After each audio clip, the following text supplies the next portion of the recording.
had to go back and look at pictures because I did not remember. So J1 is going to be one of our inputs that's coming down from the cabinet. So that's going to be one of the key things that I want to hook up.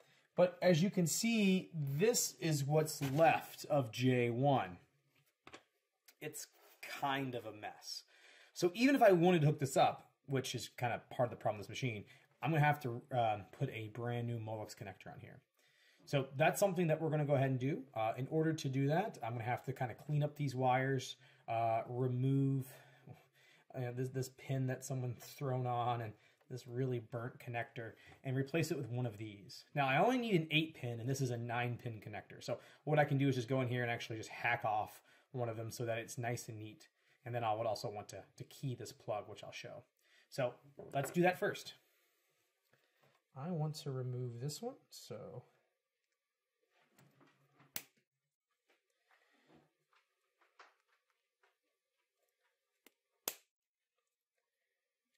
right.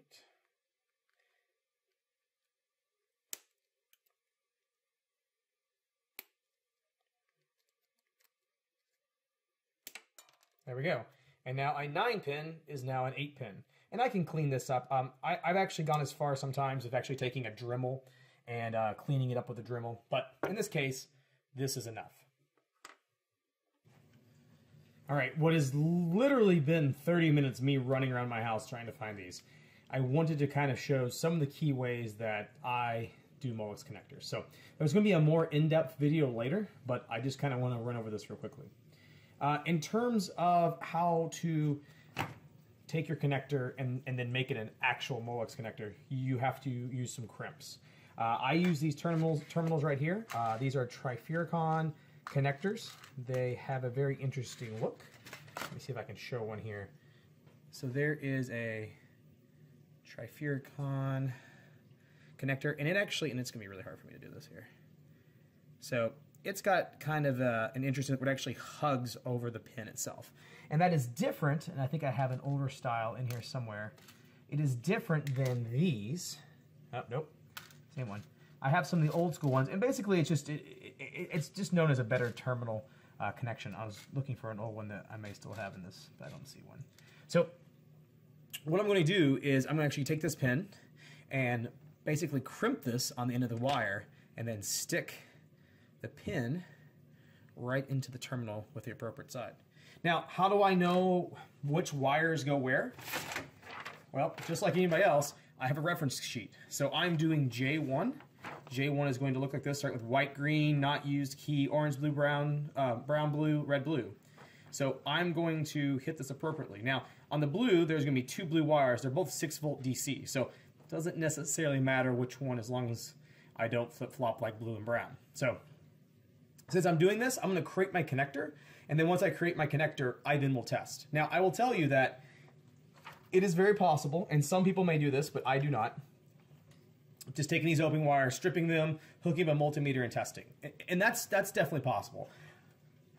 I don't like to deal with, I usually tend on the side to safety. I don't like having open wires that may have some level of movement in them, especially when you have things like 7 volts AC, 43 volts VDC, and then the 43 volts VDC is not gonna kill you, but it's not gonna make you feel really great. So I'd rather have these housed in a Molex connector than I can test. And if I need to make adjustments, I have a connector tool that can then remove the wire and change it into a different place. So safety tip for me, I don't like to just do voltage tests on open wire, but again, I bear on the side of caution. So the first thing I need to do is really get these wires kind of back into some sort of shape.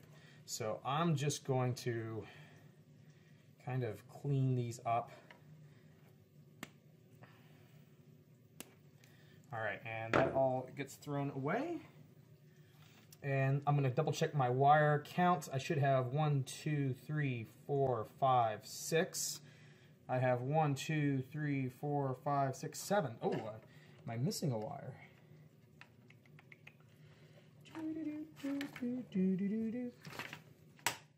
Am I missing a wire, or is this because it's different?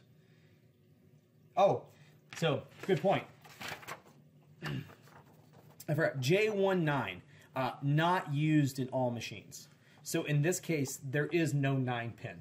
And actually the board said that from earlier. So just a great thing to note here, on the Paragon unit, I do not have a J19 wire. So I should only have the 6 wires, not the 7. So just goes to show you, reference material really makes a sense. You take the time to learn.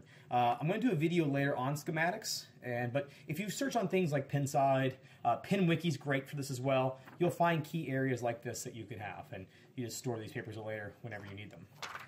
So now let's go ahead and get started. So first thing I'm going to go ahead and do is strip all my wires.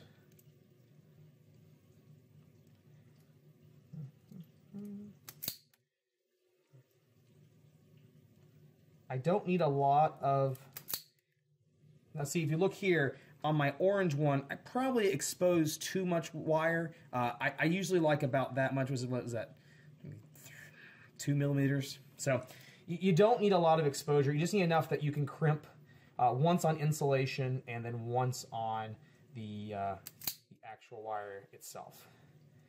If you watch the wire stripper video, which I'm going to post right here if you haven't seen it, definitely check this out. Again, I'm using these Gartner, I can't remember the name of these. Yeah, Gardner Bender.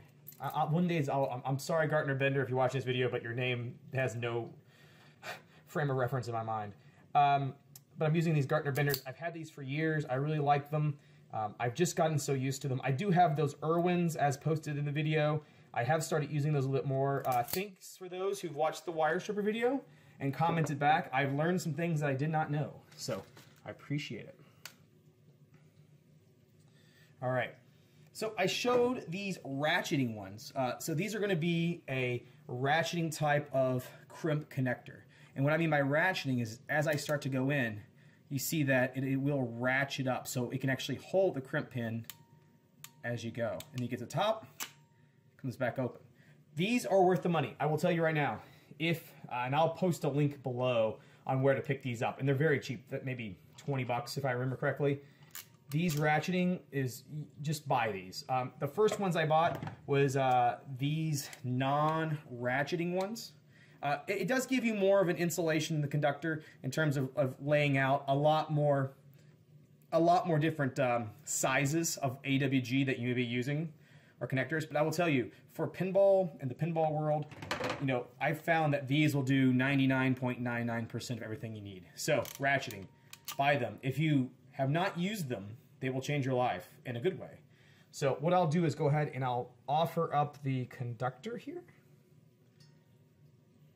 Get one ratchet in, and then I'll get my first wire, which is going to be my white wire. Now, it's a little hard to tell here because white and brown look very similar because of the age. So I believe this one's going to be the white one. So I'm putting the wire into the connector. I'm making sure to see if it'll go in smoothly, as well as that I'm actually going to crimp on. Actually need to crimp on insulation first. So let me just kill that one, and let me get a different one here. So first crimp is always going to be on insulation and making sure that you got a good crimp there, and then once the insulation crimp happens, then you can crimp on the wire or the conductor itself. So here's my wire. This is going to be really hard to see, and I apologize. I do not know of a better way to film this, but I've got my wire, I'm sticking it in. I want to make sure that it goes through, and then I'm actually crimping on insulation on the first crimp. So there's two crimps. There's going to be your outside crimp. So here's the wire coming in. Your outside crimp is going to crimp on the insulation itself. The inside crimp is going to kick on the bare wire, and that's going to plug in. So I want to make sure that I get my insulation done first to make sure that's a good, nice, solid crimp. And then if that goes well, I'll then make sure that I can crimp internally on the, and that's just not going to work. You're going to need to have a lot of these because I keep screwing up because I'm doing more talking than actually paying attention to what I'm doing. So first point, always pay attention to what you're doing first. I've got a little bit too much bare wire here, so I'm just going to cut it back a little bit. So let's offer up. So you see here, I'm going to place that in there. I see I've got the wire insulation on this crimp, and then on the other one I've got just the crimp here that's going to be on the wire itself, on the bare wire. So that's what I want.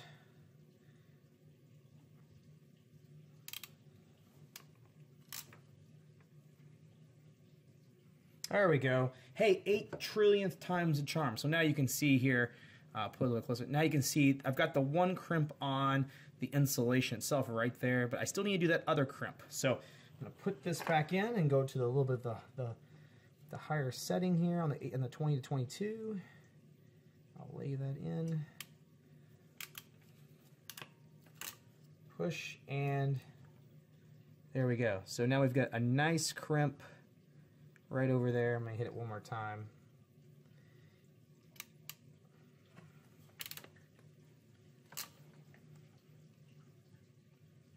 Yeah, feeling really good about that.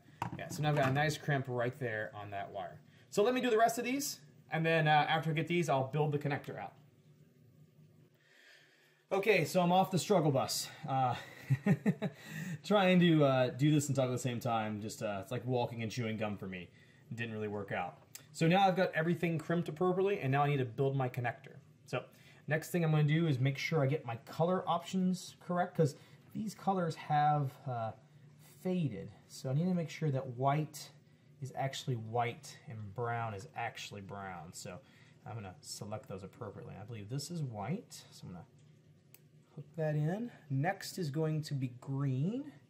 Green and brown are also very close in color, so you need to be careful which one you select. I believe this is green. Plug that in as so. Make sure it's in. Yep. Next is going to be orange, is we're going to skip to. Orange is easy, so we'll skip to and go to orange. Then we'll go brown, which should be the one that looks like green, or looks like white, but isn't. Brown goes here. Next is going to be blue. And then finally red.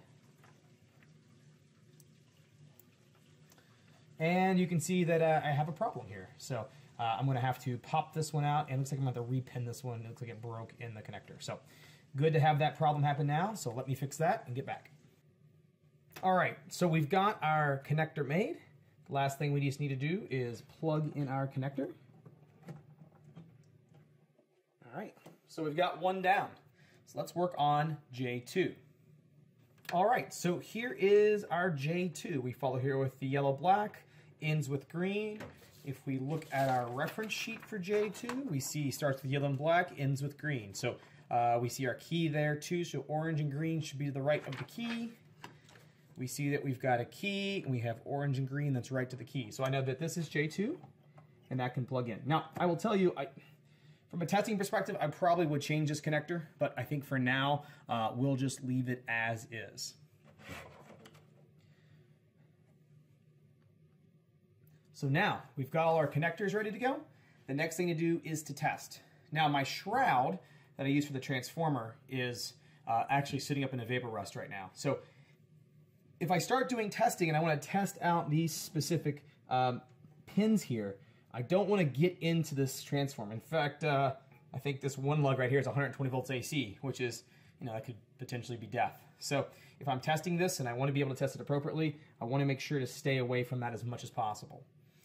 You can do that a couple different ways.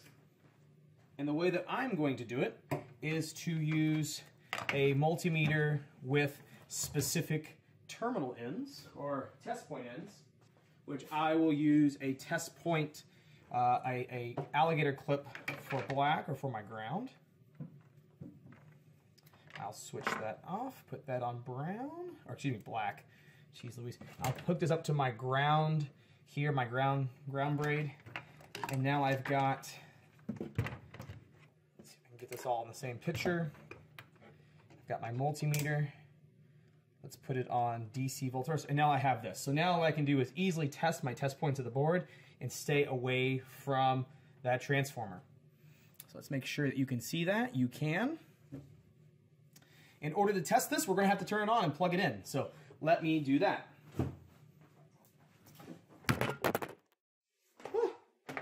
Rip camera.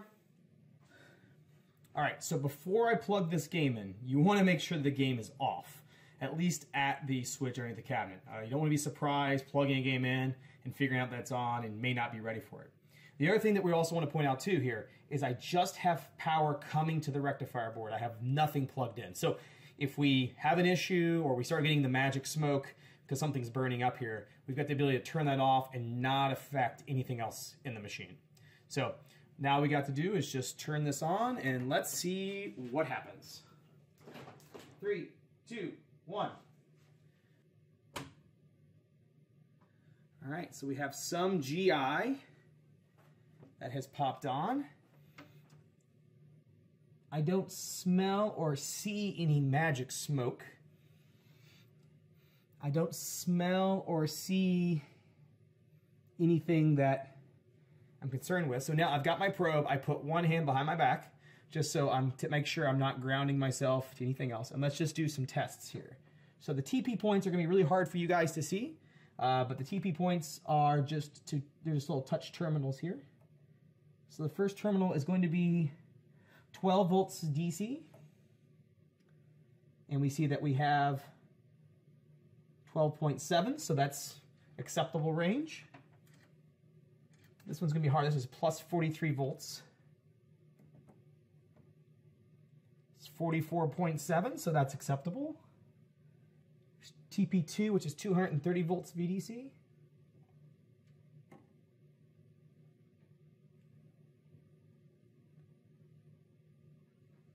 $186, that seems really low. So something that I may have to come back and check. And then the last one is going to be our AC voltage, which is, I believe, 6.3, which we're getting GI, which is probably the right, and we are 3.4, so we're a little low there too. So maybe a couple things I have to look in, but we are getting what seems to be appropriate voltages across. So let me do a little bit more work on that, and I'll get back to you. So I just went and referenced a couple of different sites to make sure I was measuring the TP voltages correctly. And what I found out was this. TP2, which says to be measured at 230 volts VDC, that is actually an unregulated voltage.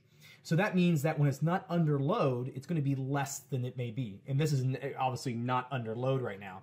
So 180 volts DC is pretty common when we're not powering other boards up at that time. My other mistake that I just made is TP1, which is 6.3. I assumed 6.3 AC because I know that's going to be one of the test points. But again, I didn't read closely enough, and it's actually 6.3 VDC. After measuring again with the multimeter, that one's good. I found the 6.3 AC, which is actually behind this connector here, for TP4. Measure that connector, or excuse me, measure that test point, and that's great, 6.3 AC on the dot. So this rectifier board, it's good to go. Everything's coming into the board correctly. Our test points are coming out correctly. I'm feeling pretty confident about this. My next step in order to get Paragon up and running and making sure that I don't break anything else in the process, because there's so much else that's broken with this machine, is this specific connector. This is going to be your J3 connector. This is in 2 parts, not by design. And we've got one random wire that was soldered on to a test point earlier. So what I'm going to do here is just change this connector over. Also make a brand new one. Though the only problem is that I don't have a 20-pin connector. I'm actually out of those right now. But I do have some 14-pin connectors. I can place that with a 6-pin connector, do a little shaving on each of the sides so that they'll butt up nice with each other, and that'll fix my problem. So I'm going to do that, and with the magic of editing, we're going to make that change and make that happen now. So I've got my new connector here. All I need to do is to plug it in and work through the rest of the box, plug in the rest of the connectors. All right, I've got that plugged in. Should provide power now out to the rest of the game. So let's go ahead. I'm feeling pretty confident here. So I'm going to just kind of go ahead and reroute some connectors, get some other things plugged in, see what happens.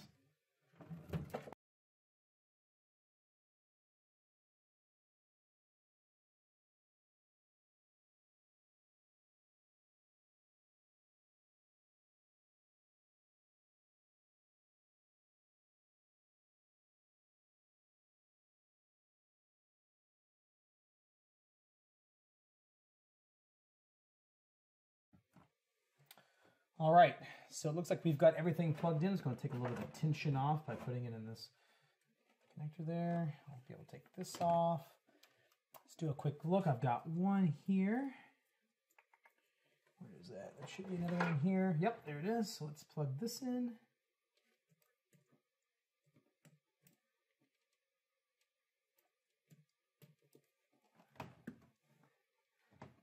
All right, I think that's everything. Now I am missing the displays. I took the displays out to clean them and also work on them. So here's a specific one that's good. So I'm just going to plug that in here to the back box insert just to confirm that we get some level of display once I turn this on.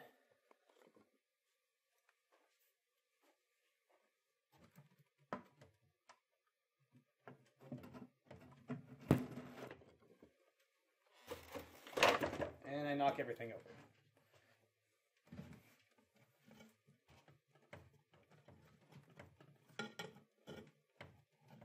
This thing is rusty. It needs to be fixed better. I think I'm just gonna go for make it work right now. All right, so I've got that in. Let's pull back out and actually, let's move and watch our LED light on our board. So I may have to drop the lights so we can see that LED, but we're going to look and watch this LED on the MPU here and see if we get all our specific. We should get 7 blinks. If we don't get 7 blinks or the light stays on, we've got some other issue. So let's take a look and see what happens. I'm going to turn the lights down just so we can.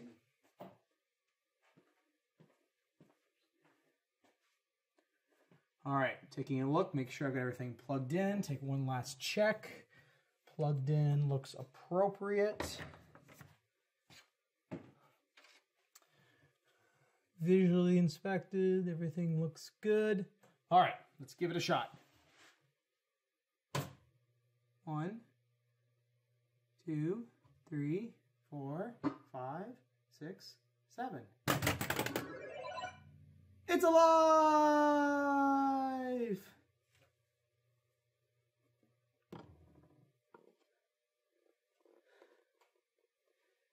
Here we go. A Paragon that has not been started in 15 years.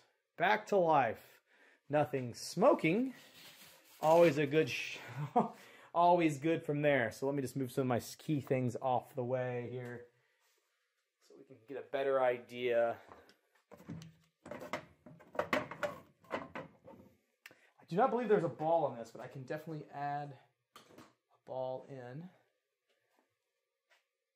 We've got some lamps that actually are working, a lot that aren't, but I did see the drop targets flip up. That's a good sign. And let's see, we've got no display there. Interesting. I'll have to look at that. May have some issues that I need to resolve, but may need to plug the rest of the displays in to get it to work appropriately as well. So let's go ahead and let's see if I've got, is there a ball in there? No. Let me add a ball.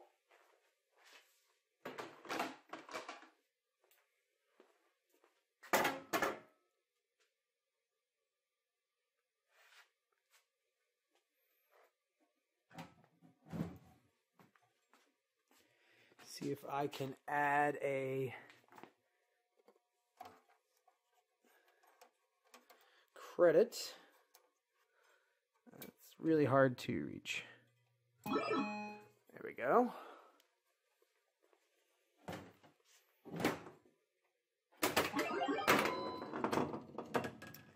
All right. So a ball has been ejected. It doesn't make it up there. That's okay. I don't really care about that. Let's just see. And it looks like the game restart once it actually went into one of the saucers. Not a good sign. So let's see if I have another. Let's try the other saucer. That worked. Looks like something's wrong there with that saucer. That's all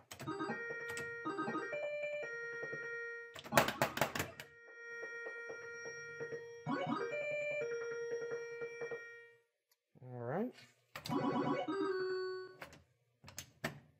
That one does not work. That one does not work. Yeah, so it's definitely something with those drop targets. They don't feel great. So let's just try the pops. Pops work.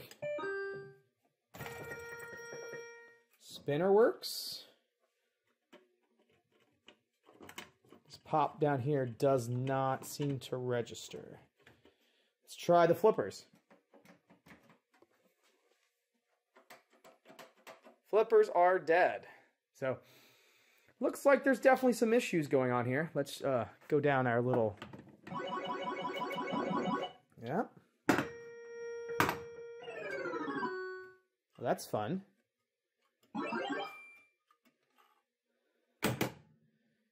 Got some random pops that just keep firing. All right, so... All right, I'm going to turn it off. I'm hearing some weird noises underneath the playfield, like something shorting. Did not sound really healthy, so could be a short that's going on. It seems like we may have a pop bumper issue, but here's the great news. This game works. It's got issues. I'll probably have to go one by one, but it seems like most of the issues are playfield related. Some bad switches, which it does not necessarily surprise. We may have some rust, some corrosion on those switches, but hey, we've got a working Paragon. Well, maybe working is a little bit too extreme. We've got a Paragon that fires up and has no flippers. So something we'll have to look at. But for today, that's going to do us here in terms of looking about a machine that we have no knowledge on, and get it at least up and working. Sure, there's problems, but we feel like that the game isn't going to blow up. So with that, this will be the end of our Pinball Workshop video. Please, subscribe if you like this video, you'd like to see more videos like this. I think it'd be great to do. All right, have a good one.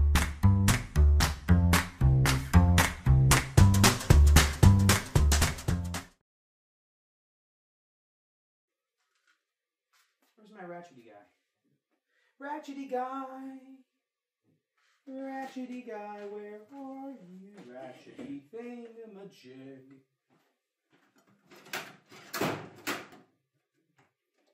I'll grab this one, and this, and Ratchet. I would like to use you if you're close by. I bought you to use you.